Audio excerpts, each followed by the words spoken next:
gozoso de compartir con mis hermanos este momento de oración, de fe, de predicación. Les invito a que demos un saludo a la Santísima Virgen.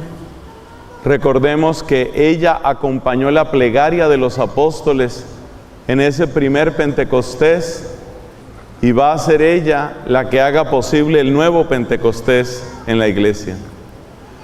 Dios te salve María, llena eres de gracia, el Señor es contigo. Bendita tú eres entre todas las mujeres y bendito es el fruto de tu vientre, Jesús. Santa María, Madre de Dios, ruega por nosotros pecadores, ahora y en la hora de nuestra muerte. Amén. En el nombre del Padre, y del Hijo, y del Espíritu Santo. Amén. Por favor, siéntense, hermanos.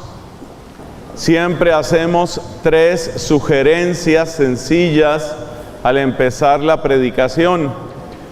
La primera, revise usted que su aparato celular esté en silencio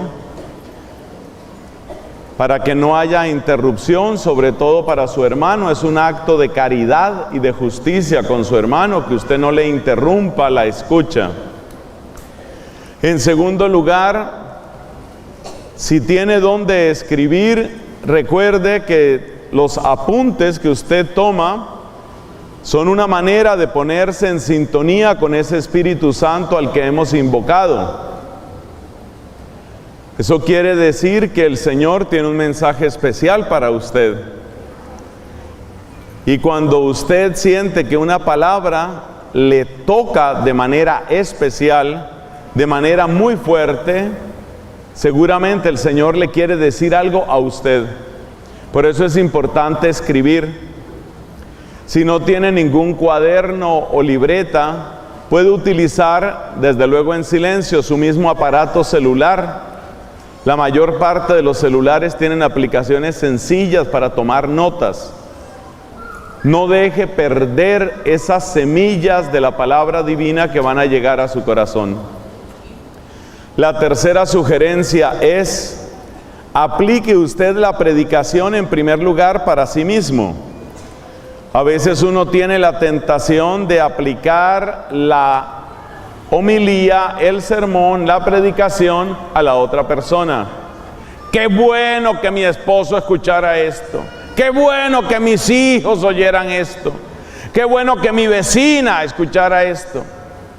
Cada vez que tú estás reenviando la predicación a otra persona, estás perdiendo la oportunidad de que Dios trabaje en ti. Por eso es importante que cada uno de nosotros quiera aplicar la palabra que escucha en primer lugar a su propia historia y a su propio caso. Esas son las sugerencias iniciales. Nuestra predicación tiene un título muy sencillo en esta noche. Es parte del hermoso trabajo que hacen nuestros hermanos dominicos aquí en la mansión, especialmente el trabajo que se ha hecho con parejas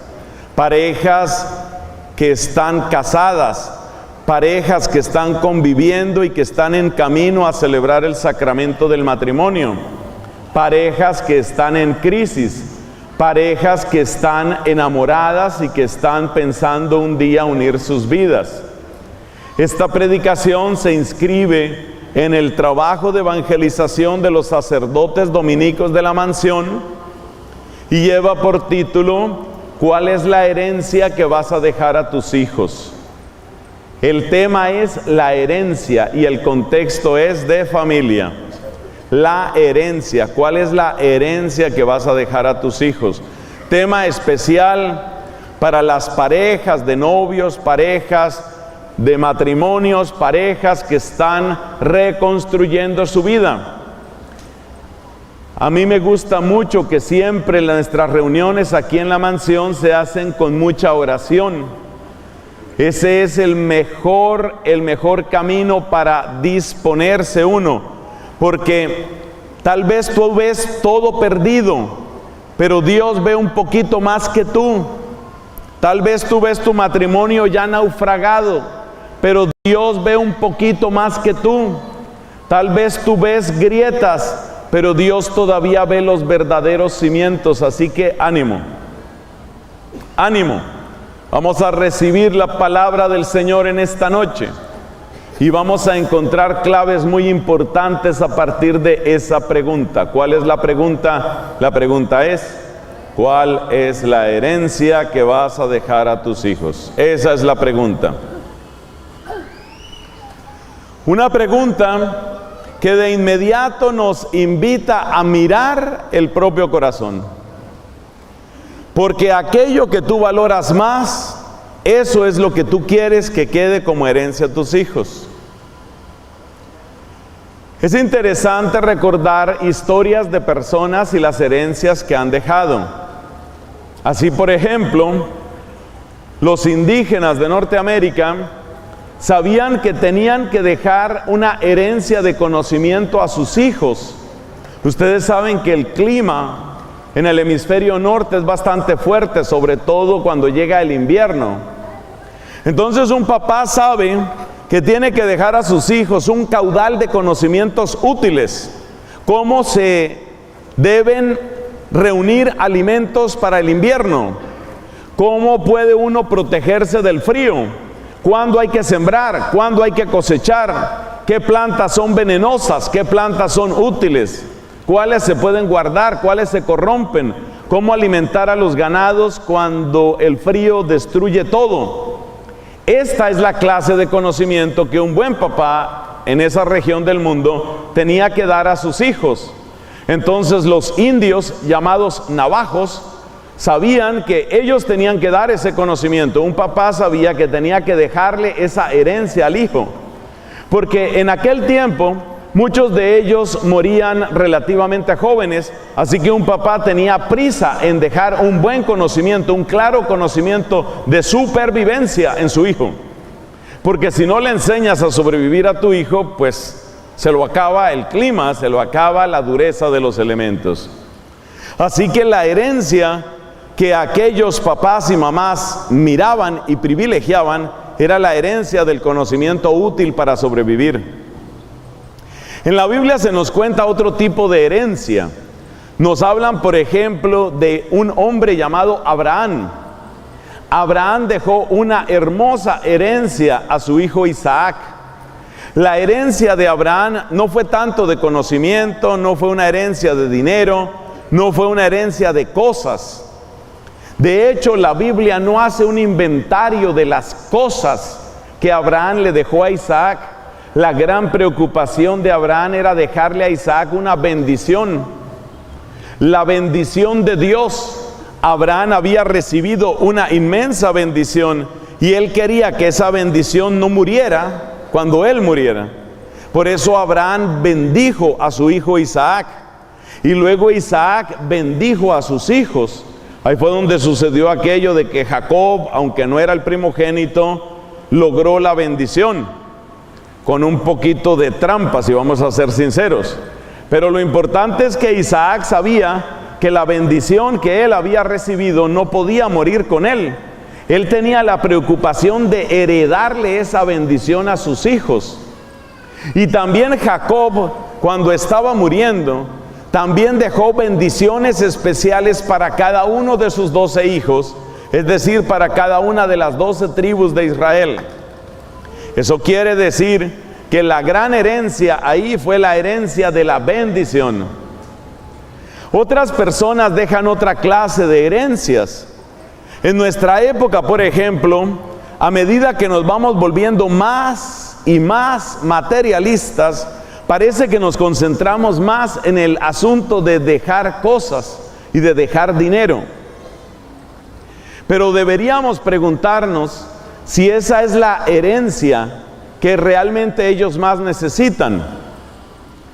Hay ejemplos un poco vergonzosos, un poco lamentables, que uno puede recordar de tiempos recientes. Creo que todos o casi todos los que estamos aquí hemos oído hablar de la famosa cadena de hoteles Hilton. La cadena de hoteles Hilton pues empezó con un señor Hilton que es más o menos 2 o 3 generaciones mayor que nosotros. un hombre con una gran capacidad de trabajo, con una visión de los negocios muy bien puesta y un hombre exitoso. Indudablemente un hombre trabajador, ya lo dije, un hombre hacendoso, un hombre industrioso, un hombre de grandes cualidades. Y él dejó una gran herencia, dejó una tremenda herencia a sus hijos, pero la nieta, creo que es nieta o si no bisnieta, de este señor Hilton, es una mujer por la que todos nosotros debemos orar. Esa mujer se llama Paris Hilton. Y Paris Hilton es realmente una caja de escándalos, un ejemplo pésimo, una muestra de degradación humana. Y eso es lo que suele suceder cuando los papás dejan mucho dinero y dejan poca cabeza. Porque cuando los papás dejan mucho dinero, pero no la cabeza para administrar ese dinero en realidad sirve más para corrupción, para daño y para vicio de las personas que para otra cosa. O sea que algo anda mal en el mundo cuando los papás están tan preocupados de dejar cosas y dejar empresas y dejar dinero, pero no dejan en los corazones de sus hijos la prudencia, la sensatez, la sabiduría, que son las que se necesitan para administrar esos bienes materiales. O sea que el dejar simplemente cosas no parece que sea algo muy sabio. Y esto ya nos va conduciendo al tema central de esta predicación. Entonces, ¿cuál es la verdadera herencia que un papá debería dejarle al hijo? Antes de responder a esa pregunta, todavía quiero recordar otro caso que me parece sumamente lamentable. Hay personas que han tenido un éxito absolutamente colosal en los negocios. Hay personas que han ganado una cantidad tan grande, pero tan grande de dinero, que ni ellos ni sus descendientes inmediatos serían capaces de gastarlo, aunque se propusieran desperdiciarlo. Estamos hablando de las personas realmente multimillonarias, billonarias. Estamos hablando de personas que tienen 50,000 millones de dólares, 80,000 millones de dólares, cifras de ese tamaño. Personas como por ejemplo este hombre que se llama George Soros, S-O-R-O-S. George Soros es un hombre que tiene una fortuna estimada en algo más de 20,000 millones de dólares. Por favor, traducir a bolivianos. Eso es bastante plata. 20,000 millones de dólares, más de eso tiene. Carlos Slim es un mexicano que tiene muchísimo dinero. Él se la pasa compitiendo con un norteamericano llamado Bill Gates. Bill Gates tiene muchísimo dinero y es el que suele también competir con Carlos Slim. Y resulta que esta gente, cada uno de ellos tiene mucho más, no me pregunten la cifra exacta, mucho más de 50, 60,000 millones de dólares. Pero ellos dejan herencia no solamente para sus hijos, que sería en cualquier caso una cifra descomunal. Ellos dejan herencia porque hacen donaciones muy grandes a las obras que ellos consideran que deben apoyar. Y ese también es otro tipo de herencia. Una herencia que no se queda simplemente en la familia, sino que va a otras personas. Entonces miremos un poco qué es lo que han hecho con su dinero gente como Bill Gates y su esposa, la señora Melinda. Bill y Melinda Gates hicieron una fundación, lo que en inglés llaman una charity, y esa charity se ha dedicado a propagar muchas cosas por el mundo. Por ejemplo, es parte de la herencia de Bill Gates el apoyo sostenido al aborto.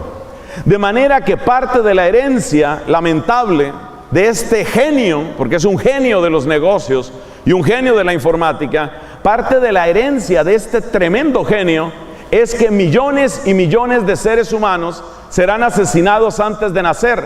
Es una herencia de sangre, es una herencia de crimen. En la misma línea va el señor George Soros. Por favor, conozcan a este tipo de personas porque son las que están detrás de grandes movimientos internacionales que están afectando a todos nuestros países. Les repito el apellido de él, Soros, S-O-R-O-S.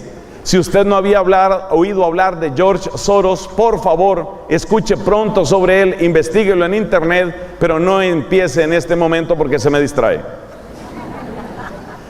El señor George Soros es de origen húngaro y él tiene también su propia charity, tiene su propia, no es una empresa, es una sociedad, una fundación que lleva un nombre muy bonito, se llama la Open Society Foundation. Es la fundación para una sociedad abierta. George Soros la semana pasada donó 18 mil millones de dólares a la Open Society Foundation. 18 mil millones de dólares. A ver, lo vuelvo a decir. 18 mil millones de dólares. ¿Para qué? ¿En qué trabaja la Open Society Foundation? Trabaja en muchas cosas. Por ejemplo, trabaja en financiar abogados en Bolivia, en Colombia, en Perú, en Chile, en Uruguay, en Ecuador, en más de medio mundo, en pagarle a abogados que empujen en todas partes del mundo causas que para ellos son fundamentales, como por ejemplo el matrimonio gay, o como por ejemplo los temas de igualdad de género, o como por ejemplo llenar el currículum del Ministerio de Educación de Bolivia, de Venezuela, de Colombia, de Ecuador, de Panamá, llenarlo de todos los contenidos en los cuales se pretende, ellos llaman educar, nosotros decimos pervertir sexualmente a los más pequeños. O sea que cuando usted empieza a ver que en distintos países están presentándose los mismos fenómenos, que en distintos países se aprueban los mismos proyectos de ley, usted no debe extrañarse por qué sucede eso. Hay una herencia que está detrás. Esa herencia que ha entregado en vida el señor George Soros es una herencia gigantesca del tamaño de 18 mil millones de dólares. Es el último cheque que ha firmado. ¿Para qué? Para que muchas personas trabajen en Bolivia propagando la ideología de género, para que muchas personas trabajen en Colombia, de manera que los manuales de educación sexual que lleguen a los niños y a las niñas de Colombia lleven esa impronta, porque el señor Soros y su Open Society Foundation considera que esa es la inversión fundamental. Usted sabe perfectamente que el movimiento LGBT o LGBTI, a veces agregan otras letras, en fin, el movimiento LGBT necesita muchos millones de dólares para sostener sus campañas. El solo imprimir todas esas banderas de arco iris, el producir esas manifestaciones, eso no sucede gratis. El poner propaganda continua que le dé carta de socialización, que le dé carta de ciudadanía al homosexualismo, al bisexualismo en todos nuestros países, eso vale muchos millones de dólares. ¿De dónde salen esos millones o billones de dólares? Salen de la herencia de un hombre como George Soros y otros que tienen esa misma causa. El señor Jeff Bezos, ese Bezos se escribe con Z, es el fundador, es el genio, es un genio, tiene una inteligencia impresionante, es el fundador y es el gran gerente, lo que llaman el CEO de Amazon. El señor Jeff Bezos ha dado continuamente inmensas donaciones para sostener estas mismas causas, las mismas de las que estamos hablando.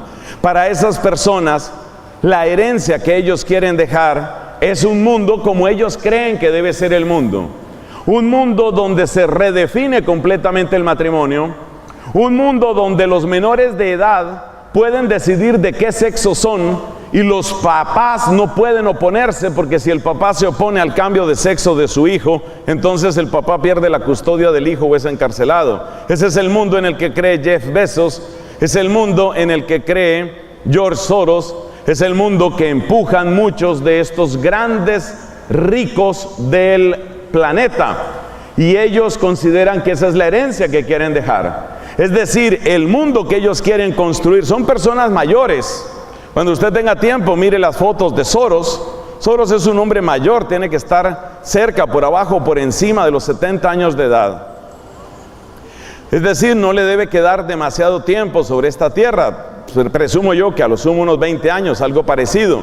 Él se da cuenta que está llegando al ocaso de su vida y él quiere al final de su vida gastar su inmensa fortuna en la causa que él considera que es justa. Y esa causa afecta a Cochabamba, afecta a Santa Cruz, afecta a La Paz, afecta a Bucaramanga, Cali, Santa Marta, Cartagena y estoy seguro que llega también a Porongo.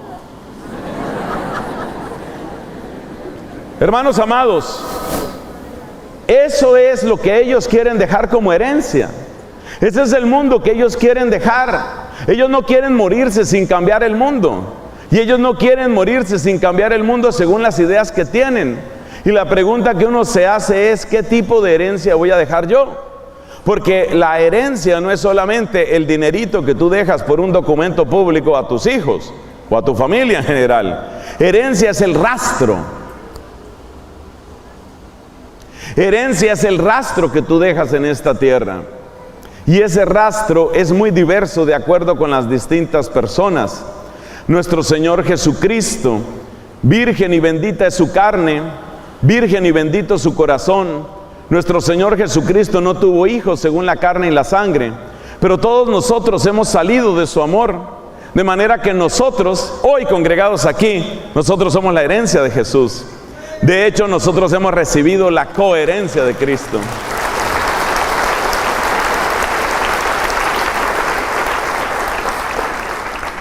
Entonces, por lo visto, Bill y Melinda Gates quieren morir, quieren cerrar los ojos en su lecho de muerte, sabiendo que han quedado asegurados millones y millones de abortos en todo el mundo. Es el mismo pensamiento de una persona como Hillary Clinton y muchos otros. Jeff Bezos o este otro hombre, Soros, ellos quieren cerrar los ojos en su lecho de muerte o suicidarse un día, porque todos ellos están a favor del suicidio voluntario asistido. Todos ellos quieren dejar como herencia ese rastro. Y es muy bueno hacerse la pregunta de cuál es la herencia que uno va a dejar. No solamente a los hijos, que es el tema principal de hoy, sino qué otro tipo de herencia va a dejar uno. Es una muy buena pregunta. Recientemente estábamos recordando al Papa Juan Pablo II, que cumplía el 22 de octubre. 22 de octubre cumplía fecha de haber sido elegido. No, ahí se me confunde la fecha. Recordábamos a Juan Pablo II, cumplía el 18 de mayo. Y este Papa dejó un rastro, dejó una herencia. Este Papa realmente cambió la historia. Es fantástico lo que hizo Juan Pablo II. La herencia de él se manifiesta en miles, en millones de personas que pudieron acercarse con un corazón nuevo y entusiasta a la iglesia. Uno de los grandes impulsores de la renovación carismática, por mencionar un poco el ambiente en el que estamos aquí, uno de los grandes impulsores de la renovación carismática fue precisamente Juan Pablo II. Así que esa es parte de la herencia de estos hombres, grandes hombres. Teresa de Calcuta, qué herencia preciosa dejó esta religiosa.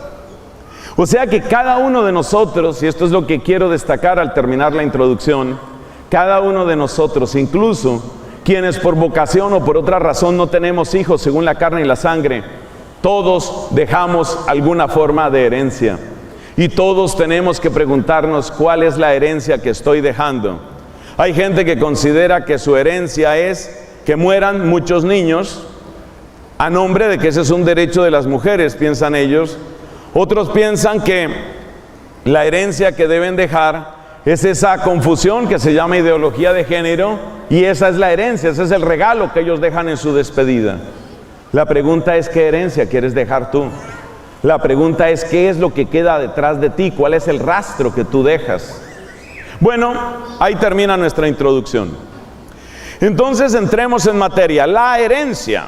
¿Qué herencia van a dejar ustedes a sus hijos? Esa es la pregunta que nosotros queremos hacernos. ¿Cuál va a ser la herencia?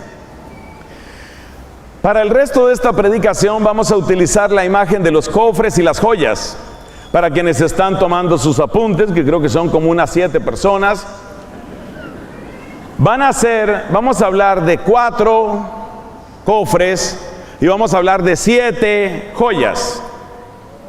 Pues haciendo una imagen que es fácil de recordar. 4 cofres y 7 joyas.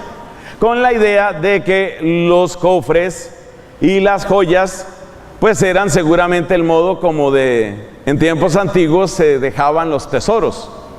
Entonces vamos a hablar de los tesoros que usted va a dejar en su familia, que usted va a dejar para el mundo. Vamos a hablar de los tesoros que usted deja para sus hijos, es decir, la herencia que usted va a entregar. Y lo vamos a describir con una comparación gráfica de 4 cofres y de 7 joyas.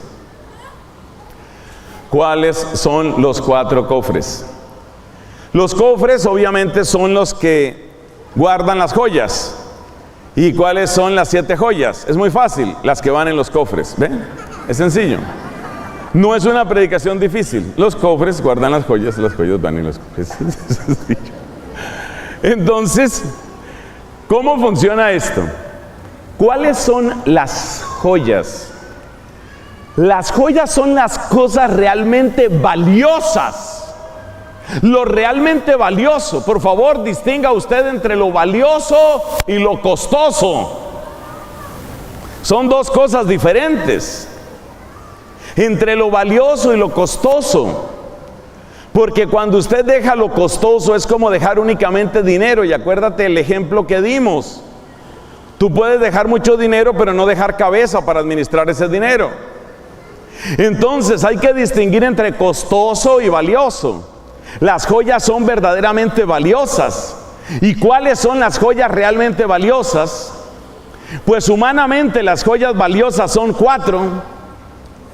Y desde el punto de vista de la fe, porque creyentes somos, las joyas son 3. ¿Cuáles son las joyas valiosas desde el punto de vista humano? Esas 4 joyas desde el punto de vista humano se llaman una buena cabeza para pensar. Eso se llama prudencia. Es una joya que tú has de sembrar, inculcar, transmitir a tu hijo, a tu hija. Se llama prudencia. Sentido de la responsabilidad, del derecho y el deber. Eso se llama justicia. Capacidad de dominio sobre sí mismo. Eso se llama fortaleza.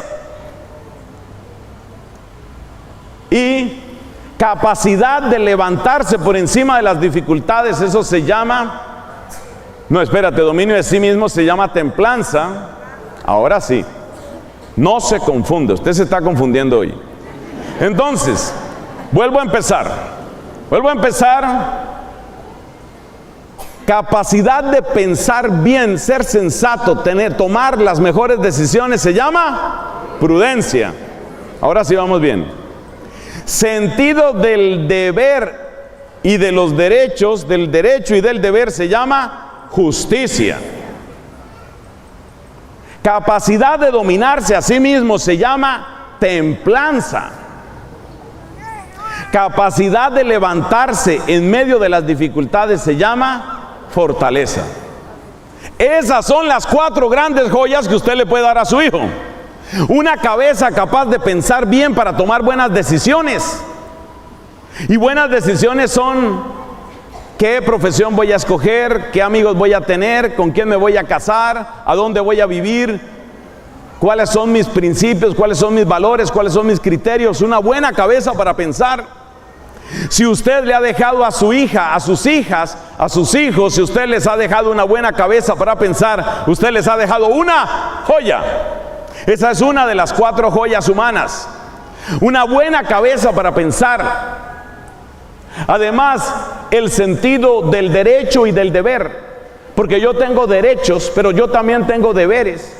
Si usted le ha dejado el sentido del derecho y del deber a sus hijos, usted ha dejado en él la joya preciosa de la justicia. Gracias a Dios hay gente que se concentra. Bendito sea el Señor.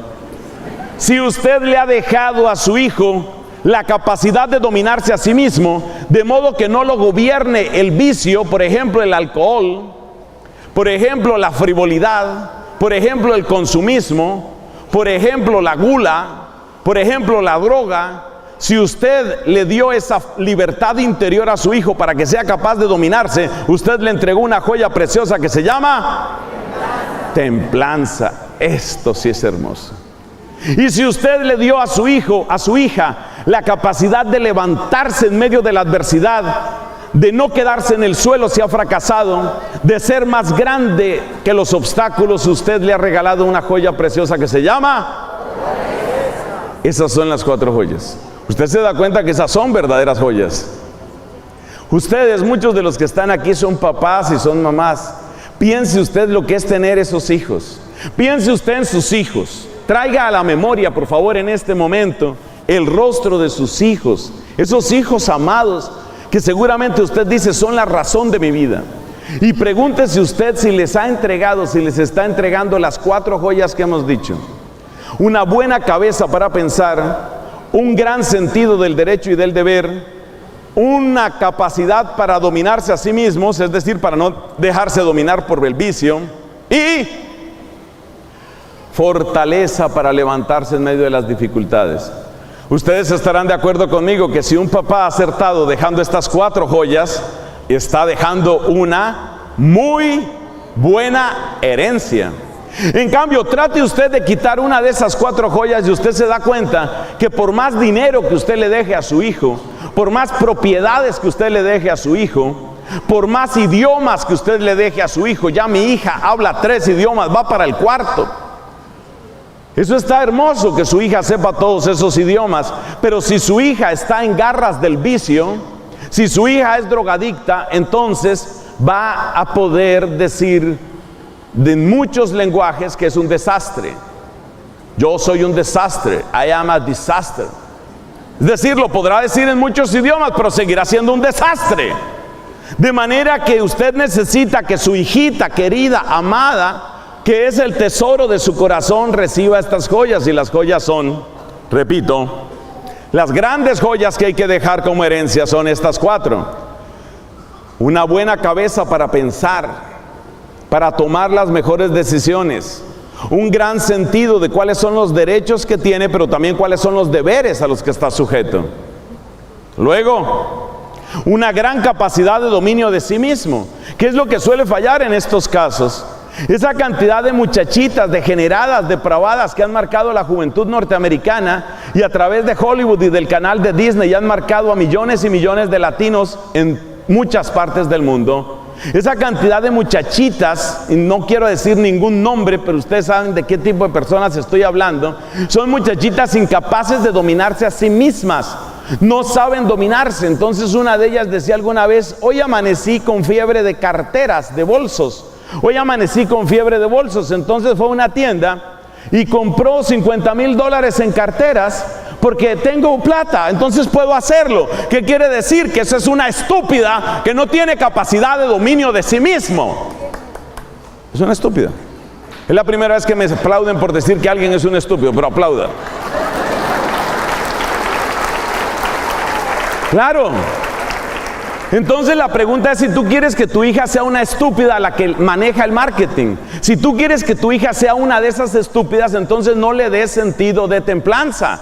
Y empieza a mimarla y empieza a consentirla y empieza a decirle a todo que sí, que sí, que sí, simplemente porque tú tienes una chequera abultada. Entonces estas son las 4 joyas. Y si tú no le das estas 4 joyas a tus hijos, créeme que estás dejándolos muy mal preparados para la vida. Pero además de las 4 joyas que pertenecen a lo puramente humano, son conocidas como las virtudes humanas, las virtudes cardinales. Además de estas 4 joyas, hay que pensar en otras 3.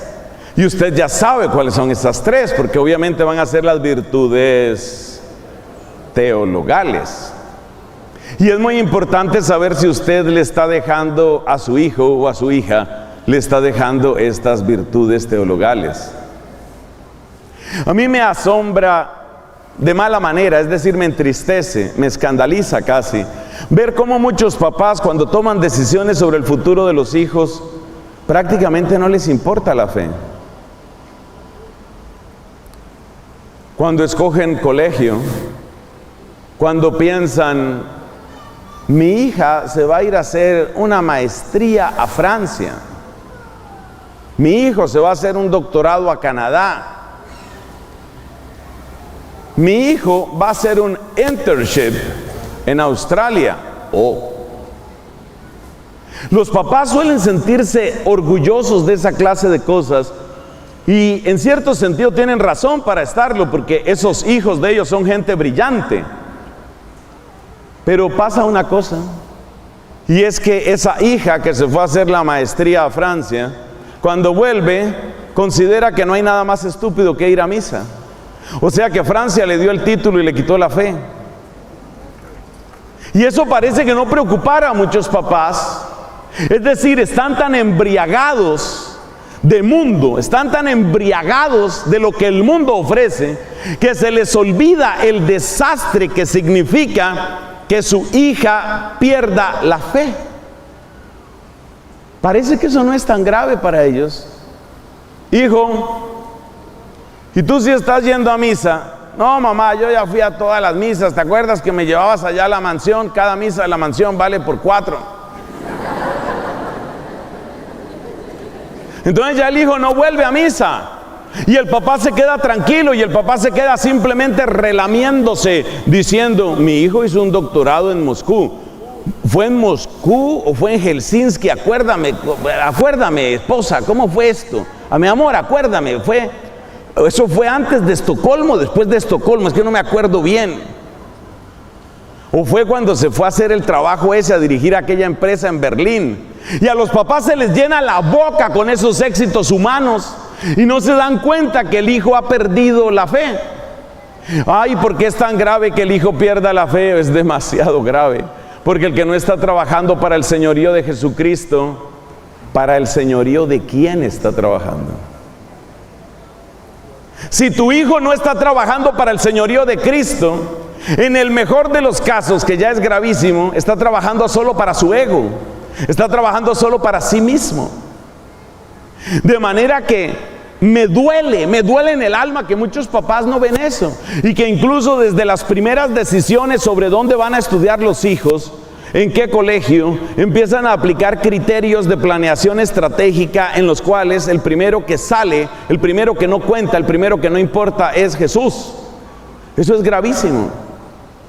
Entonces estamos hablando obviamente del tesoro de la fe, de una relación viva con Dios.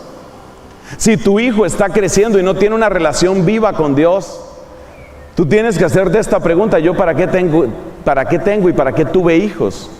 Porque desde el punto de vista cristiano, y lo hemos dicho muchas veces, la única razón para tener hijos, óyelo bien, la única razón para tener hijos es darle hijos a Dios, darle hijos al cielo.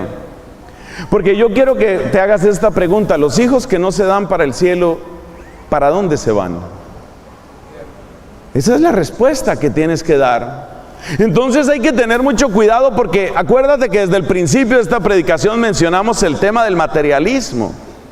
Y el materialismo hace que los papás no se fijen en esas cosas. Lucas capítulo 2 nos dice algo hermosísimo sobre la persona de Jesucristo. Nos dice: crecía en edad, en sabiduría y en gracia. Y ese es el criterio del crecimiento. Y tú has de preguntarte si tu hijo a los 18 años tiene más sabiduría que a los 14 o a los 10. Y tienes que preguntarte si tu hijo, que vuelve del norte de Canadá con un doctorado, ha crecido en gracia o ha crecido en desgracia. Tú tienes que preguntártelo.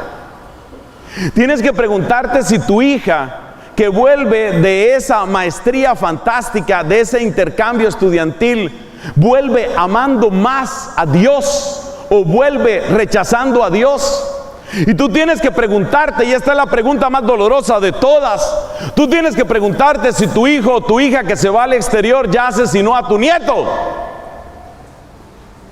Porque muchos colombianos, muchas colombianas, no saben que fueron abuelos por breves días, porque la hija quedó embarazada en uno de esos países, y como allá el aborto es como ir a hacer mercado, entonces ya mató a tu nieto. O sea, como parte de su doctorado, como una parte de su estudio de doctorado, mató a tu nieto, porque era el hijo de ella que le estorbaba para su doctorado. ¿A ti eso te duele? ¿A ti eso te importa o no te importa? Es una pregunta que tienes que hacerte en esta noche.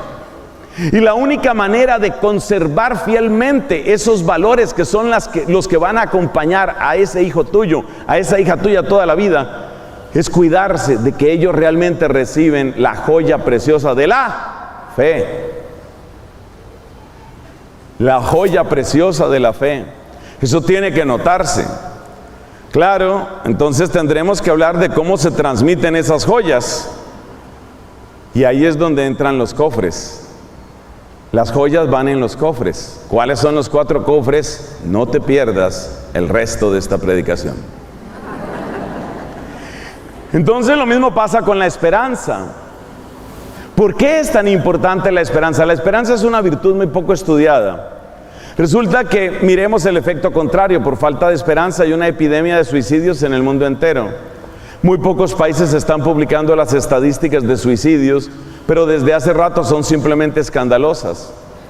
El suicidio en un país como Inglaterra está matando más hombres, refiriéndonos a los varones. El suicidio está matando más gente que el cáncer. Está matando más gente que los accidentes de tráfico. Está matando más gente que la demencia senil o cualquier tipo de cosa de esas. Está matando más gente que los accidentes cardiovasculares o los accidentes cerebrovasculares. El suicidio es la gran epidemia silenciosa y nadie está hablando de eso. ¿Y por qué esta gente se suicida? Porque no encuentra esperanza, no encuentra sentido. Entonces, por ahí puedes empezar a detectar que la virtud de la esperanza es realmente una joya y es realmente necesaria. Pero sobre todo la virtud de la esperanza es necesaria para las grandes luchas que trascienden unos pocos meses o unos pocos años. Ustedes saben que los poderosos del mundo, como decir Jeff Bezos, como decir George Soros, como decir Bill y Melinda Gates, los poderosos de este mundo invierten con muchísima fuerza en causas que nos afectan a todos nuestros países. Ellos dominan el mundo con sus chequeras. Pero luchar contra ellos y luchar contra la agenda que ellos tienen para imponer sus ideas en todo el mundo es algo que no se resuelve fácilmente, porque ninguno de nosotros tiene contrachequeras para luchar contra las inversiones sucias que ellos hacen para corromper nuestros países. Entonces, ¿cuál es nuestra alternativa? Dado que ninguno de los aquí presentes, hasta donde yo sé, tiene 25,000 millones de dólares para donar, entonces, ¿cuál es nuestra posibilidad? Nuestra posibilidad es ir creando conciencia a través de fenómenos de contagio en redes sociales, en predicaciones como esta, ir creando conciencia. Pero este que les habla no tiene 25,000 millones de dólares, solo tiene esta voz, solo tiene este micrófono y solo los tiene a ustedes. Y usted, querido hermano,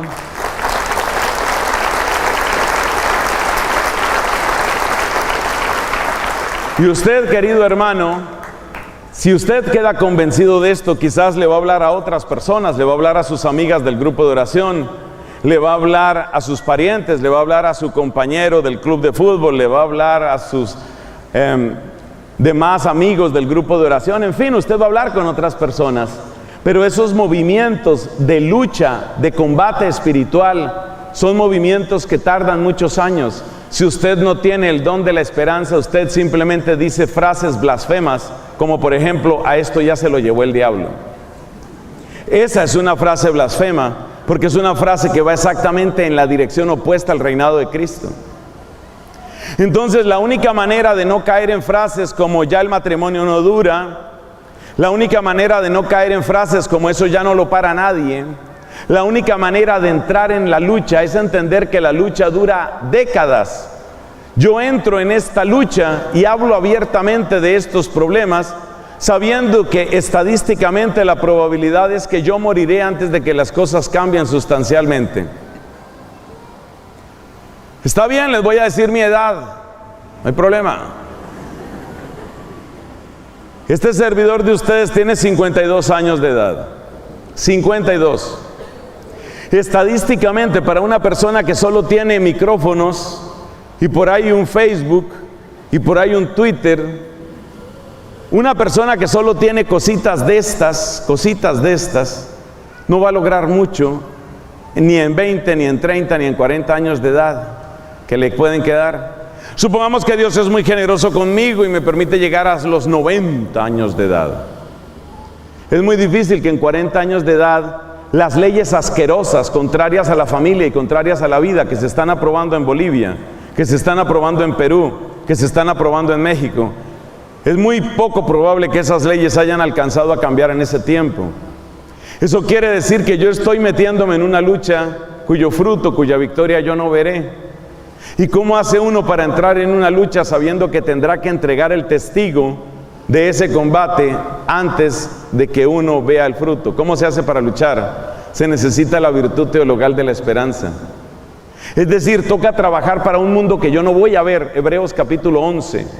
Hay que ir más allá. Hay que luchar contra toda esperanza. Contra la esperanza humana hay que luchar con una esperanza sobrenatural y divina. Cada vez que uno se vuelve práctico y resignado, cada vez que uno entrega las armas y uno dice, aquí ya no hay nada que hacer, uno está pecando contra la virtud teologal de la esperanza. Tristemente hay sacerdotes que pecan contra la esperanza. Cuando un sacerdote dice, mire, el tema ese de los anticonceptivos ya no vale la pena predicarlo porque nadie lo va a cumplir. Cuando la gente dice, mire, mejor acostumbrémonos a que ya hay matrimonio gay, acostumbrémonos a que ya eso es así, que ya eso se va a quedar así. Cada vez que nos dicen acostumbrémonos, nos están diciendo, pequemos contra la virtud de la esperanza. Porque evidentemente tratar de revertir el desorden que se quiere imponer como ley del nuevo orden mundial, que es un nuevo desorden, o mejor, es el viejo desorden impuesto nuevamente. Cada vez que uno entra en un combate de esos, cada vez que uno entra, uno sabe que está entrando en un combate cuyo fruto uno no verá. ¿Y cómo hace uno para luchar con ardor? ¿Cómo hace uno para luchar con compromiso? ¿Cómo hace uno para luchar con constancia sabiendo que no verá el fruto? Se necesita la virtud teologal de la esperanza. Todo esto significa que si tú no dejas la joya de la virtud de la esperanza en tus hijos van a ser de los resignados, de los que dicen, ya lo del aborto no lo cambia nadie, ya lo del matrimonio gay no lo cambia nadie, ya eso llegó para quedarse, ya no hay nada que hacer. ¿Quieres que tus hijas sean de las que dicen, ya no hay nada que hacer, acostumbrémonos? ¿O quieres que tus hijos sean de los que dicen, o tus hijas sean de los que dicen, voy a entrar en combate, se me irá la vida, pero lo verán mis hijos, o lo verán mis nietos, o mis bisnietos, pero yo estoy de parte de Cristo, yo estoy de parte del Evangelio y voy a pelear hasta el último día?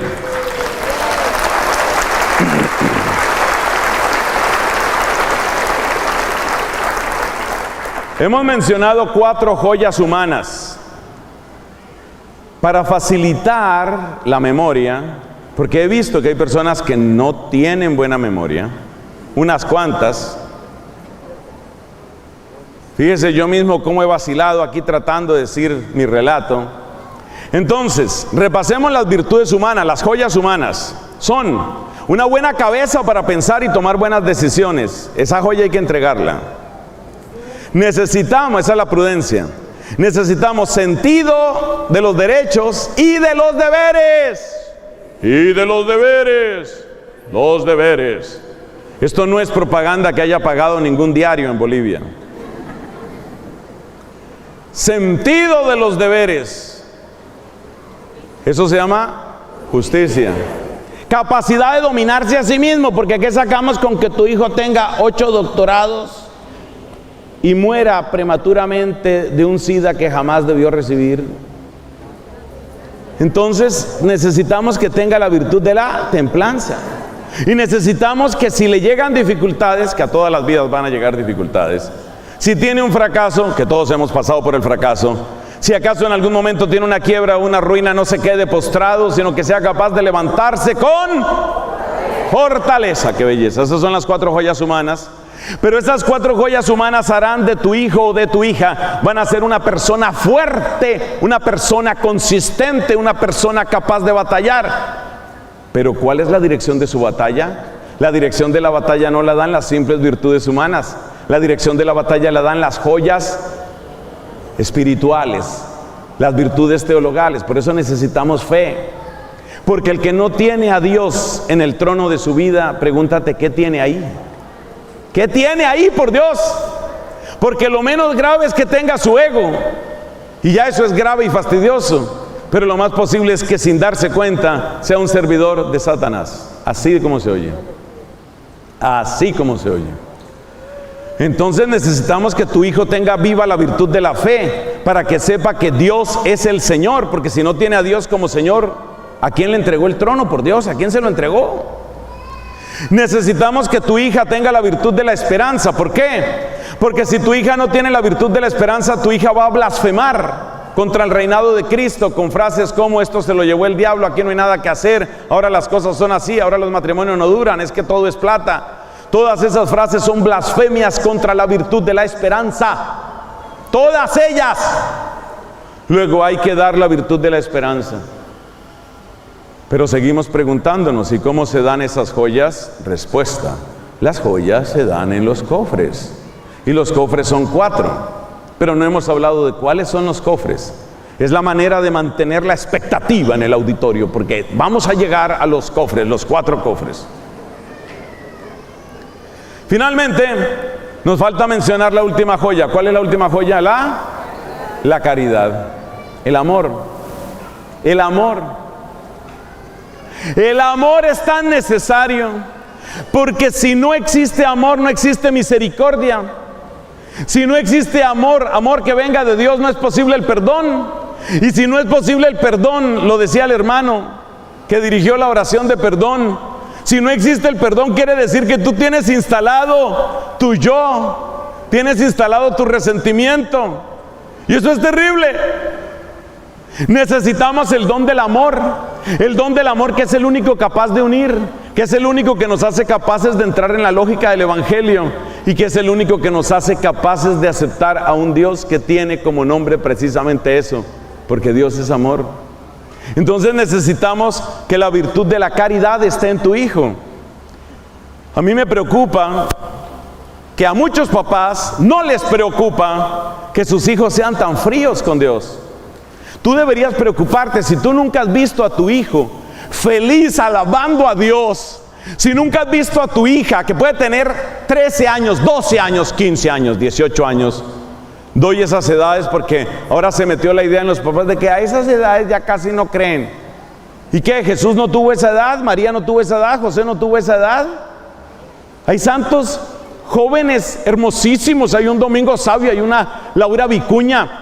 Hay niños santos como Jacinta y Francisco que fueron canonizados este año. Déjense de esas mentiras, de esas disculpas mediocres, de estar diciendo a esas edades casi no creen.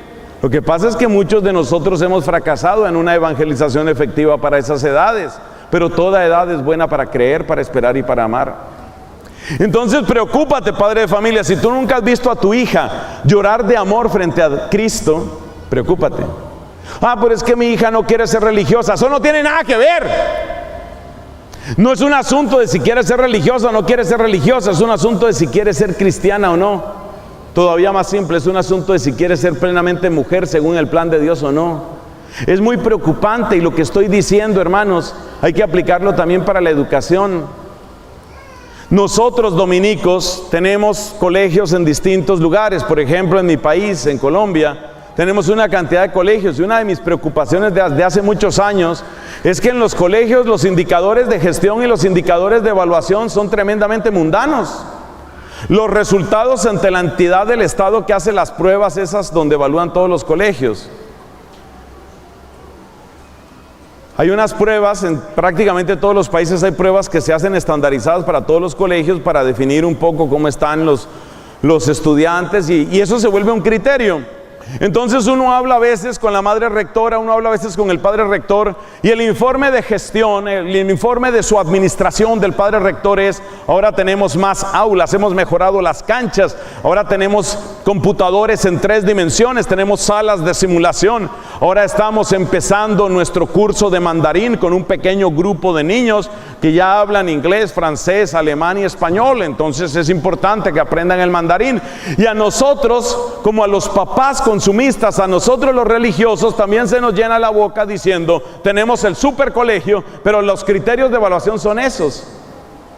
Hermanos, estoy aburrido de eso. Estoy aburrido de una iglesia que no se obsesiona con la santidad.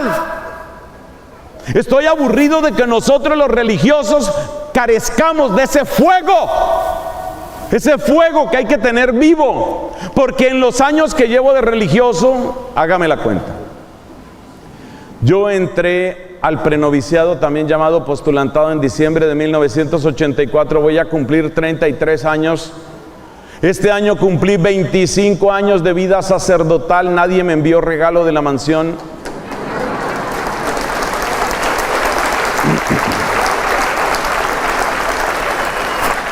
En 33 años de comunidad religiosa, hice mi primera profesión en 1986. Eso ya son 31 años de profesión religiosa, 25 años de sacerdocio. En todos esos años jamás he oído a un rector de universidad, a un rector de colegio que diga: hermanos, en mi informe de este año quiero compartirles que hay un renovado amor a Jesucristo en nuestras niñas.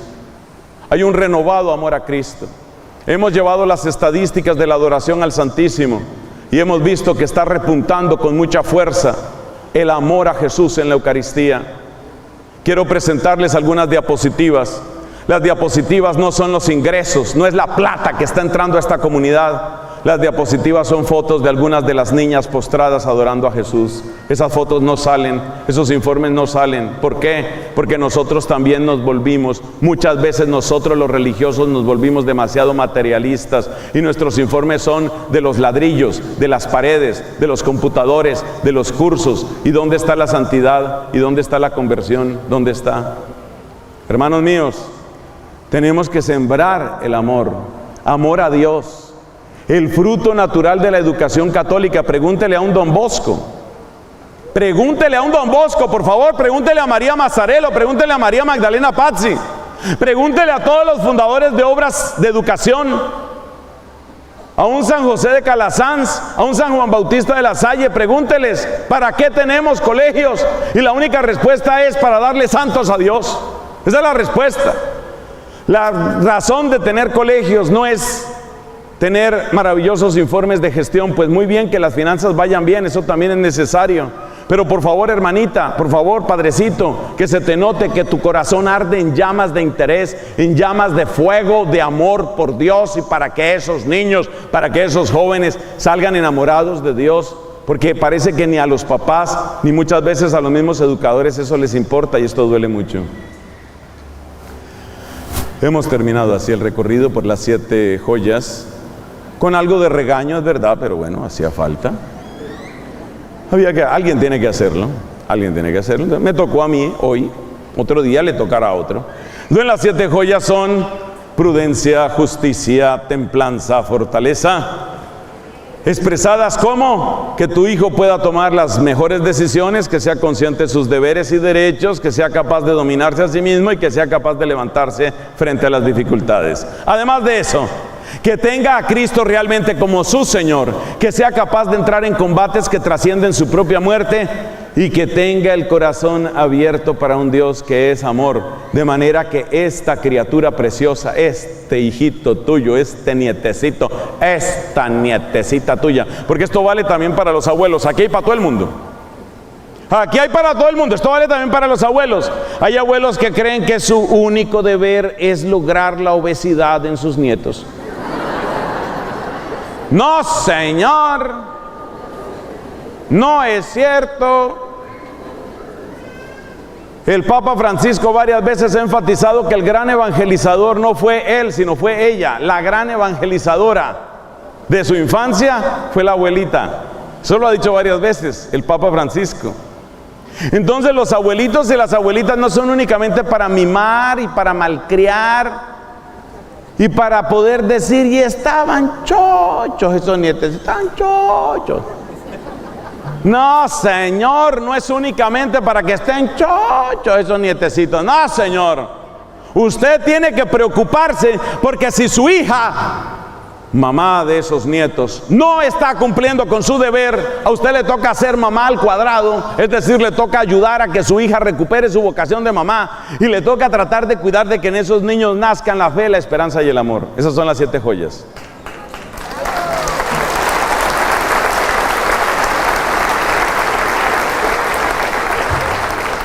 Y ahora, ¿qué decimos sobre los cofres? Hablemos un poquito de los cofres, los famosos cofres. ¿Cómo se transmiten estas joyas? Estas joyas se transmiten en los espacios vitales. Llámanse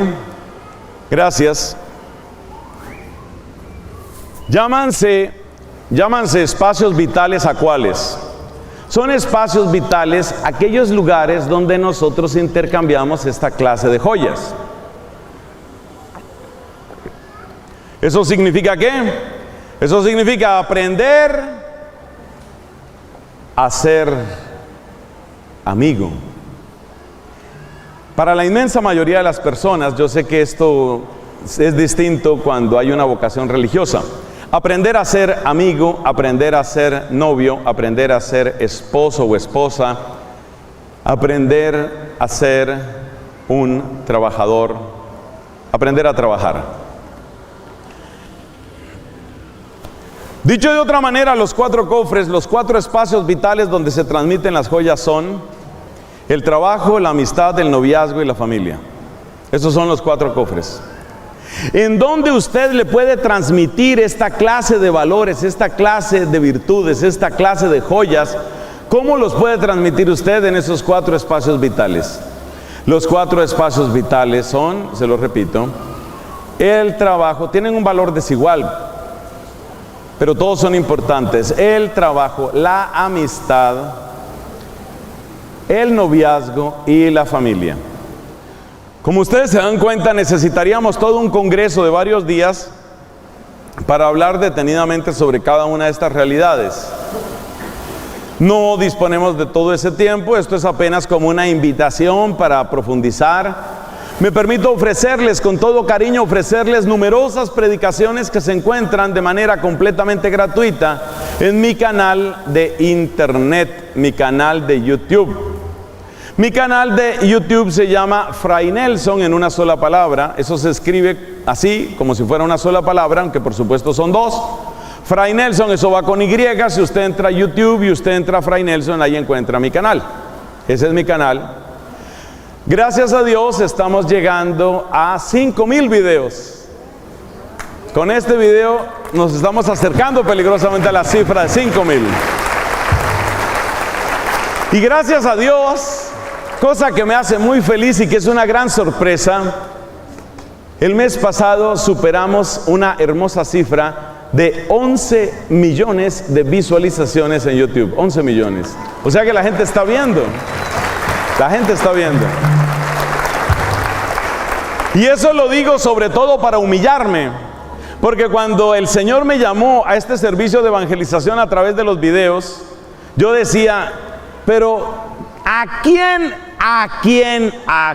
le puede interesar ver a un sacerdote hable? ¿A quién le puede interesar eso? Y cuando empiezo a ver las cifras, 1 millón de visualizaciones, 5 millones, 8 millones, 10 millones, y como les digo, el mes pasado ya 11 millones de visualizaciones. Es un servicio completamente gratuito, usted puede acceder ahí, el canal se llama Fray Nelson. Hay numerosos videos sobre parejas, sobre familias, sobre conversión, sobre vida cristiana, sobre el nuevo orden mundial, sobre todos estos temas. Y me parece que es muy importante profundizar en esto, porque si uno no se despierta y no se da cuenta en qué mundo está viviendo, otros le viven la vida a uno. Entonces es muy importante formarse. Así que para ustedes y para sus grupos de oración, sepan que tienen ese recurso completamente gratuito. Igualmente, ya que estoy en la zona de las propagandas, me permito sugerirles que envíen un correo a esta dirección, amigos@fraynelson.com. amigos@fraynelson.com. Usted envía un correo a esa dirección y puede suscribirse a un servicio diario de evangelización que ya está llegando a 31,000 personas todos los santos días. O sea, de verdad que yo trato de hacer todo lo que puedo. Yo no tengo 18,000 millones de dólares para donar, pero tengo un corazón que quiere servir y tengo esos recursos que trato de utilizar. Y si usted lo difunde a otras personas y a otras personas, va llegando. Además, en mi página de internet que se llama fraynelson.com hay numerosos archivos de audio. Y hay muchas personas que están compartiendo los archivos de audio a través de WhatsApp. O sea que usted también puede compartir a través de WhatsApp. Y además tengo amigos muy queridos en Santa Cruz de la Sierra, Bolivia, que toman predicaciones de estas que estamos diciendo, toman de estas predicaciones y las transmiten por la radio, por ejemplo en Radio Betania. Sea el momento de dar un saludo cariñoso desde aquí a los amigos de Radio Betania que están prestando un servicio desde hace muchos años.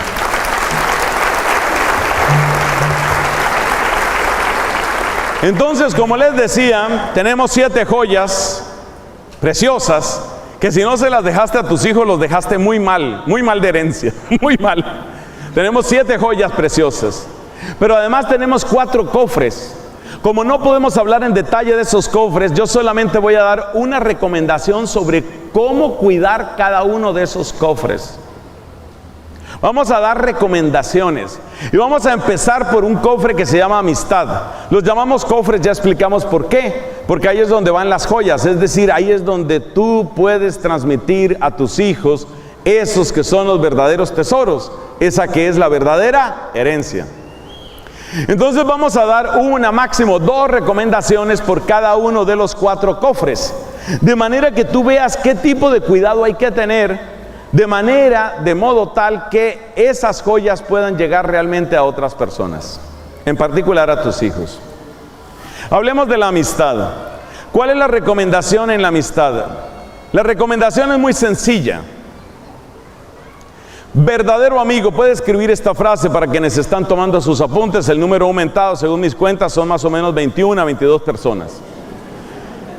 Puede escribir usted la siguiente frase. La frase es: verdadero amigo es el que me ayuda a alcanzar la mejor versión de mí mismo. Esa frase debe ponerla usted en la parte de afuera del cofre, porque esa frase es una frase que está en combate con la manera como hoy se suele entender la amistad, especialmente entre los jóvenes. Muchos jóvenes interpretan la amistad como que amigo es el que con el que yo me siento a gusto, amigo es con el que yo me siento bien, amigo es el que me acepta, amigo es el que con el que comparto a mí momentos hermosos, momentos felices. Ese es el amigo. Incluso, como comentábamos en un hermoso retiro espiritual que tuvimos con la comunidad este fin de semana, sucede que muchos jóvenes interpretan amigo como aquel que me acepta y me acepta y me acepta. Pero se les olvida que uno de los derechos y deberes de la verdadera amistad es exhortar, es corregir. Entonces, cuando uno les predica, a veces a los jóvenes les dice: Jesús es tu amigo.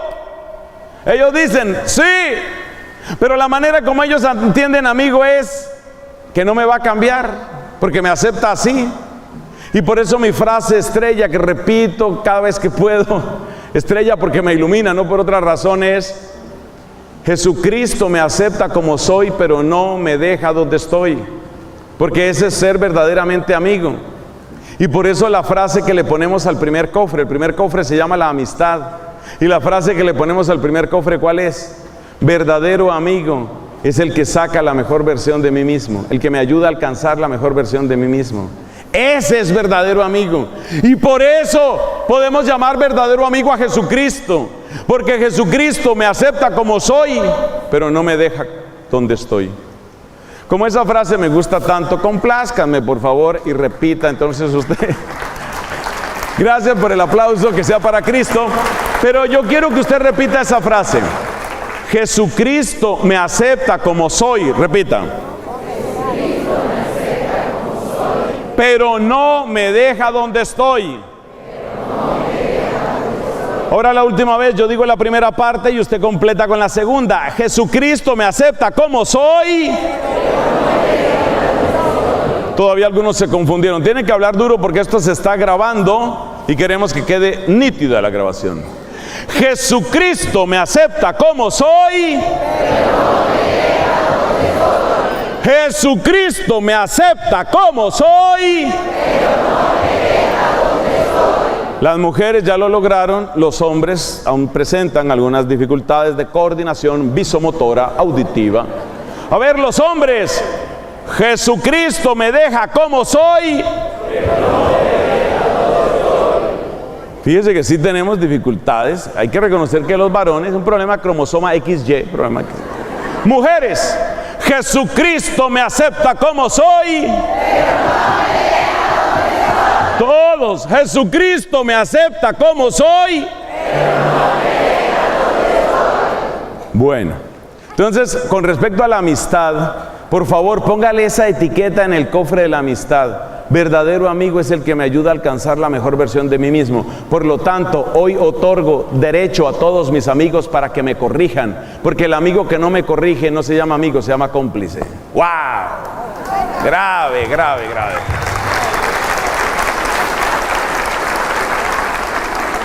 Bueno, vamos entonces, ya que estamos peleando prácticamente con el universo entero, desde Bill Gates en adelante, ya que estamos peleando, porque esto es aquí una cosa así de combate espiritual, amistoso.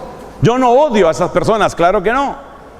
De hecho, me gustaría que estas palabras pudieran llegar a ellos y que ellos recapacitaran delante de Dios lo que están haciendo. Pero en fin, entonces, el segundo cofre del que vamos a hablar se llama el noviazgo. El noviazgo. ¿Y qué frase vamos a poner? Vamos a poner una frase así difícil, una frase difícil en ese cofre. Y la frase difícil, contradictoria, revolucionaria, imposible de digerir que ponemos en el cofre del noviazgo es: la peor idea durante el noviazgo es tener relaciones sexuales.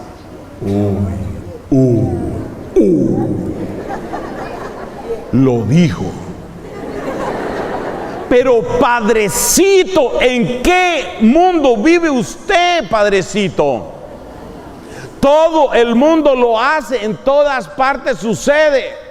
¿En qué mundo vive usted? Y yo respondo: la verdad es verdad, así la diga uno solo, y la mentira es mentira, así la digan todos.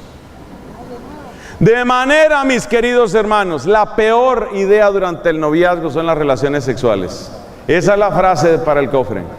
Y si sus hijos están teniendo relaciones sexuales con sus cortejos o cortejas, enamorados, enamoradas, o el nombre que tengan, si sus hijos están teniendo relaciones o sus hijas están teniendo relaciones, se están exponiendo a gravísimos daños.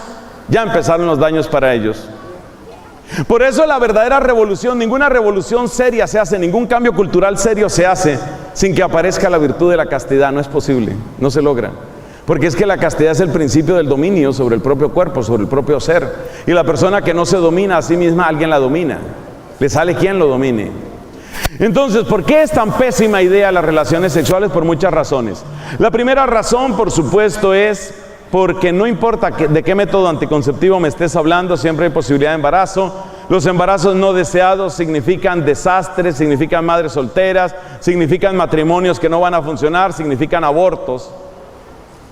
Segundo, porque en la medida en que hay más relaciones sexuales se multiplican las enfermedades de transmisión sexual.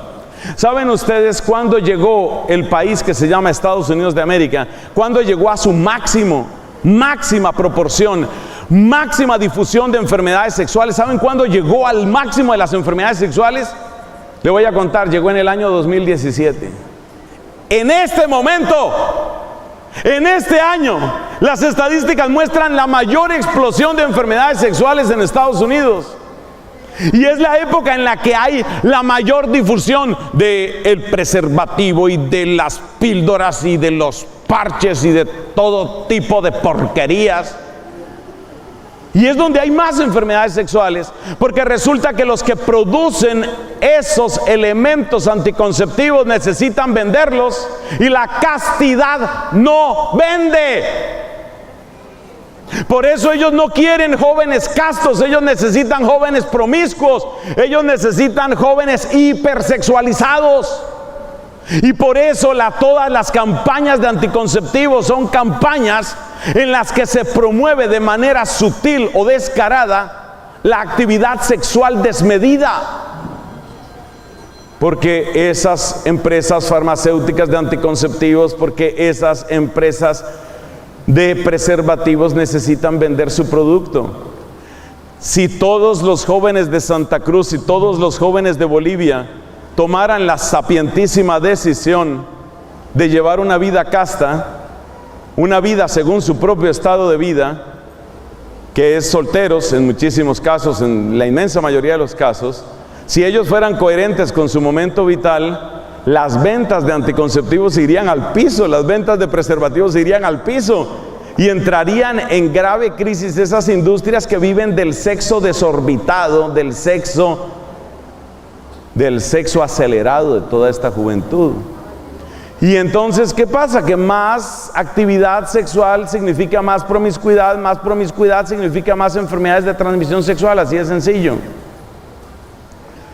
Tercero, son pésimas estas relaciones sexuales durante los noviazgos, porque el mejor antídoto contra el matrimonio son las relaciones sexuales en el noviazgo. ¿Qué? Claro.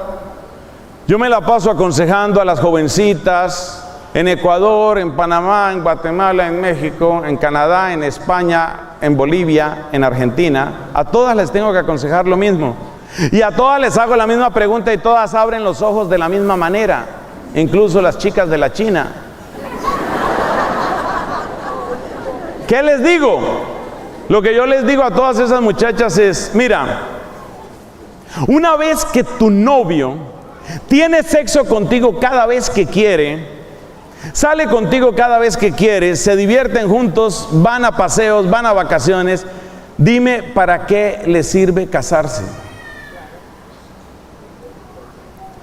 A mí me lo decía un amigo que se casó, me describía las cosas con estas palabras, me decía: cuando éramos novios, siempre la admiré, porque siempre estaba tan bonita, tan bien maquillada, tan bien arreglada, ese cuerpo precioso, fruto de muchas horas de gimnasio, esa ropa que siempre le quedaba tan bien.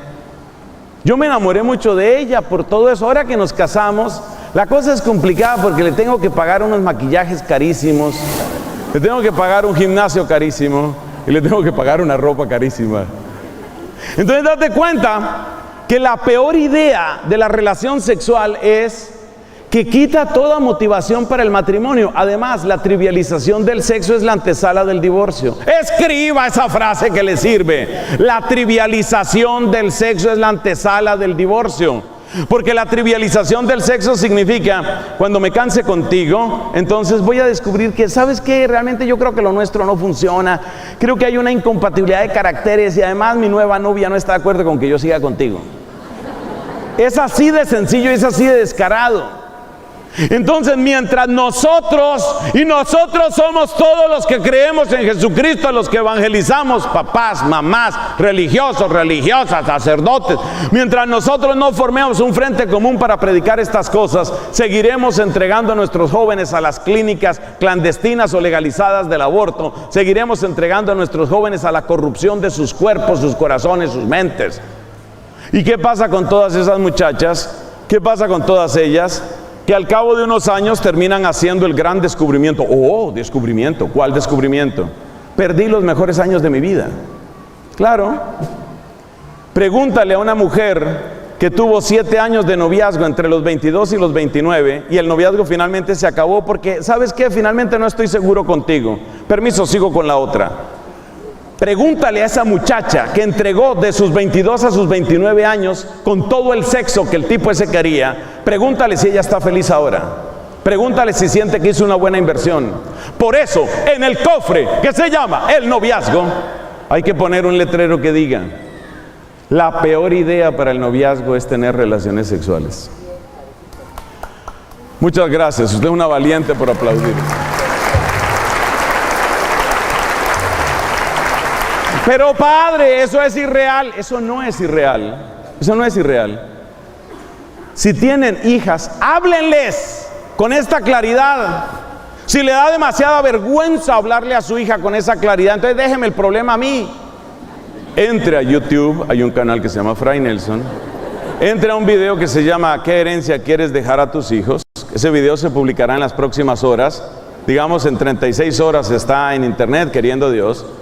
Y dígale a la hija: hija, una hija de 13 años, póngale a oír esto. A su hija de 13 años, póngale a oír esto. Que su hija oiga esto. Yo corro con la responsabilidad y no le cobro. Ponga a su hija que oiga esto. No es tan difícil. De hecho, ellos saben más de sexualidad que usted, su papá y su abuela. Seguimos. Entonces,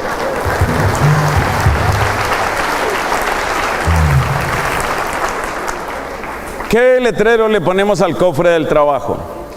Al cofre del trabajo hay que ponerle el siguiente letrero: toda mi vida laboral debe estar gobernada por las verdaderas prioridades. Porque resulta que el trabajo se ha convertido en un lugar de culto. ¿Culto? ¿Culto? Sí. Lugar de culto significa: ya sé que estás trabajando 11 horas al día, Rodríguez, pero si trabajas 14 horas, entonces vas a lograr un bono. Un bono. Voy a tener un bono. Wow. Entonces, yo creo que puedo trabajar otras 3 horas. Creo que puedo. El trabajo se está convirtiendo en muchos lugares, en muchísimos lugares, se está convirtiendo en una verdadera idolatría, en un modo nuevo de esclavitud. Es un nuevo modo de esclavitud en el que siempre nos venden unos ciertos beneficios, pero el problema es que trabajo y familia suelen estar en contradicción. De manera que a medida que tú vas entregando más y más de tu corazón, más y más de tu creatividad, más y más de tu tiempo, más y más de tu salud a tu trabajo, vas descuidando más y más tu esposo o tu esposa, tus hijos, tu salud. Entonces, lo que hay que poner en el cofre del trabajo es que mi trabajo lo gobiernen las verdaderas prioridades. Eso significa que para introducir en la vida laboral a tus hijos, para hablar de vida laboral con tus hijos, por favor, enséñales las verdaderas prioridades. Porque en el trabajo que tengan o en la empresa que creen, ellos van a sentir que si le dan más tiempo y más energía y más creatividad y más fuerza y más, van a lograr más. Pero un día se dan cuenta que ganaron mucho dinero que ahora es muy útil, porque es el dinero para pagar el tratamiento psicológico del hijo que nunca tuvo papá. Porque el papá estaba ocupado consiguiendo el dinero para luego pagar el dinero, pagar el psicólogo porque no tuvo papá. Es una cosa absurda, pero así funciona.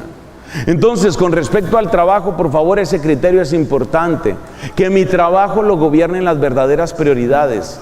A mí me duele mucho. Mire, yo he conocido muy buenos grupos de oración juveniles excelentes. En un lugar como este, mi muy querida Santa Cruz de la Sierra, he conocido muy buenos grupos de oración de jóvenes. Y me preocupa que resulta que cuando van entrando en la etapa laboral, Dios va saliendo. Ya no hay tiempo para el grupo, ya no hay tiempo para la Biblia, ya no hay tiempo para la adoración, ya no hay tiempo para la visita al Santísimo. Ya todo eso parece una especie de juego que fue parte de mi vida. No. Acostúmbrense ustedes y acostumbren a sus hijos que lo que es importante a los 14 es importante a los 16 y a los 18 y a los 21 y a los 29 y a los 34 y a los 41 y a los 56 y a los 68 y a los 70. Por eso dice Deuteronomio capítulo 6: amarás al Señor tu Dios con todo tu corazón, con toda tu alma, con todas tus fuerzas. Y ese Deuteronomio 6:4 no vale únicamente para los desocupados, para las religiosas de clausura o para los muchachitos ilusionados con su reciente encuentro con Cristo. De manera que la educación pasa por eso. Enséñale a tus hijos y enséñate tú mismo a que el hecho de que tú tengas un trabajo fantástico donde te van a pagar todavía más si no duermes. Le tenemos la gran oferta, estimado señor Sánchez. De ahora en adelante, si usted se abstiene completamente de dormir y además nos entrega un riñón, y nos van haciendo esa clase de negocios y la gente va sacrificando en el altar del trabajo todo. Por favor, que no sea así. Mira, tu esposa necesita de ti, no solamente necesita de tus ronquidos. Esto es importante. La esposa necesita de ti, no solo de tus ronquidos. No es un chiste. No es un chiste. Hace poco me decía una señora, es un matrimonio que tiene solo un hijo, Cuando yo veo matrimonios de solo un hijo sin causa aparente, yo digo, aquí hay algo que anda mal. Y ya ustedes ven cuál es el estilo de este predicador. Yo me meto. Si quieren me sacan, pero yo me meto. Me meto en la vida de la gente. Entonces me meto en la vida de ellos y le pregunto, y me dice ella, es que ¿sabe qué pasa? Vivimos tan agotados, él trabaja, ella trabaja. Él es el super duper y ella es la super duper y ambos trabajan y trabajan y trabajan. Trabajan tanto que ahora su momento más romántico es hacer coro de ronquidos. Si el día de mañana esa pareja se acaba, a mí no me extrañaría, por supuesto no lo deseo.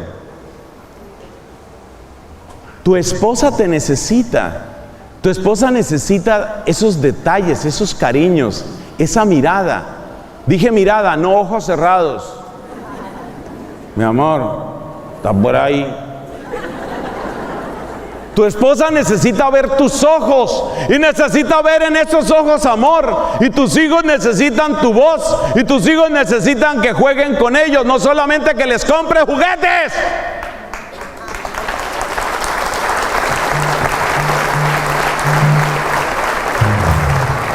Tus hijos necesitan que juegues con ellos, no solamente que les compres juguetes. Entonces, en el cofre del trabajo que ponemos, que mi trabajo esté gobernado por las verdaderas prioridades. Nos falta el último cofre, que es el cofre de la familia. Es el cofre de la familia. Le puedes poner esta etiqueta. Humanamente todo va y viene, solo la familia queda. Esa frase es muy importante. Porque a veces le damos tanto interés al trabajo y el trabajo, ay, yo me acuerdo tanto una amiguita mía, linda ella, buena mujer, buena. Le estoy hablando de una mujer buena. Y ella se entregó a su trabajo con ese compromiso, con esa generosidad que solo tienen las mujeres, digo yo. Ella se entregó a su trabajo y ella y luego era representante regional y luego era gerente en Latinoamérica y viajaba y se vestía muy bien y ganaba muchas cifras altas. Pero cuando ella llegó a los 38 años de edad, una cosa parecida, la negociaron y la despidieron. ¿Por qué? Porque con lo que le estaban pagando a ella podían pagar 3 jovencitas a las que ya podían empezar a explotar. Y entonces sale esta mujer, y por eso te digo la frase, humanamente hablando, todo lo demás va y viene, solo la familia queda. Y por eso nosotros no podemos seguir maltratando a la familia. Por eso nosotros tenemos que cuidar ese tesoro particularmente. Tus hermanos serán hermanos hasta el final. Tu papá y tu mamá estarán hasta el final. Y les digo una cosa que puede ser un poco dramática, pero al fin y al cabo toda la predicación ha sido un poco dramática. Les voy a decir algo. Hermanos míos, la razón de la mayor parte de las lágrimas y gritos en las casas funerarias es por el tiempo que no di, por el amor que no entregué, por los abrazos que me reservé. Esos son los lamentos en el funeral. No caigas tú en eso, por favor. Tu papá lo tienes ahora, tu mamá la tienes ahora. Hay algunos que ya no la tenemos. Varios ya me han oído la historia. Hace 7 años no tengo a mi madre y el amor que le di hasta el 7 de julio del año 2010 fue el amor que le pude dar en esta tierra y se acabó. Por favor, cada persona que tú mires, mírala y hazte solamente esta pregunta: ¿cuánto tiempo más podré tenerla conmigo? Esto pregúntalo sobre todo para tu familia. Cuando uno es hijo, a veces uno no piensa suficientemente en estas cosas. Uno no piensa en los hermanos y es muy grave. Hace poco me comentaba una señora sobre una pelea vieja y tonta por unos asuntos de plata que tuvieron 2 hermanos. Y resulta que la plata divide mucho a las familias y resulta que con esta división ambos se fueron volviendo viejos. Pero lo chistoso, pero también lo dramático, pero también lo triste, es que si tú hablabas con cualquiera de ellos, cada uno decía: no, yo sé que un día tengo que arreglar el problema ese con Jairo. Y el otro decía: sí, yo tengo que arreglar el problema ese con Alberto. Un día fue que se murió. Un día fue que se murió Alberto y el problema se quedó sin arreglar. Y luego vaya y llora en la funeraria. Humanamente hablando, todo va y viene, solo la familia queda. Aprendan a cuidar su familia, aprendan a cuidarse unos a otros. Y sobre todo inviten al Señor, que es el único que le da esas joyas preciosas a las familias para que esté ahí. Repasemos entonces las etiquetas de los 4 cofres y con esto terminamos nuestra reflexión. Con respecto a la amistad dijimos, verdadero amigo es el que me ayuda a alcanzar lo mejor de mí. Con respecto al noviazgo, eso fue una bofetada. Dijimos, la peor idea durante el noviazgo es tener relaciones sexuales. Es absurdo. Eso no hace sino daño y fortalecer al imperio de las farmacéuticas y los que hacen dinero con la promiscuidad. Con respecto al trabajo dijimos, mi vida laboral estará gobernada por las verdaderas prioridades. Y con respecto a la familia dijimos, humanamente todo va y viene, al final solo la familia queda. Pónganse de pie, vamos a hacer una oración.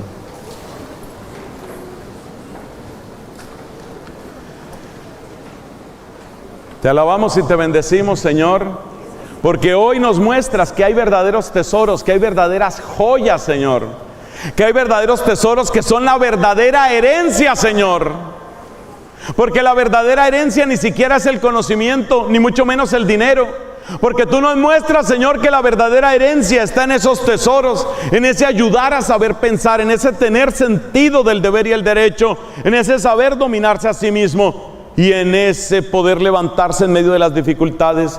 Verdaderos tesoros, Señor, son tenerte a ti en tu trono, Señor, y proclamarte como Rey de Gloria.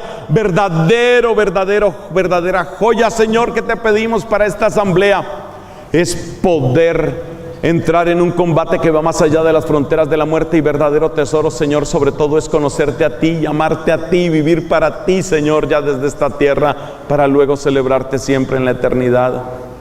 Enséñanos, Señor, a cuidar nuestros cofres. Enséñanos, Señor, a ser sabios, a ser verdaderamente sabios en la manera como nosotros guiamos nuestra vida. Enséñanos cómo debemos trabajar, cómo debemos ser amigos. Enseña a quienes tienen esa vocación cómo han de ser novios. Y enseña, Señor, qué significa verdaderamente la familia. Haz descender el don de tu Espíritu Santo. Confirma y sella, Señor, yo te pido. Confirma y sella en los corazones de estos hermanitos y hermanitas lo que tú has querido comunicarles en este tiempo de oración y de reflexión, y que el poder de tu bendición jamás los abandone. En el nombre del Padre, y del Hijo, y del Espíritu Santo. Amén.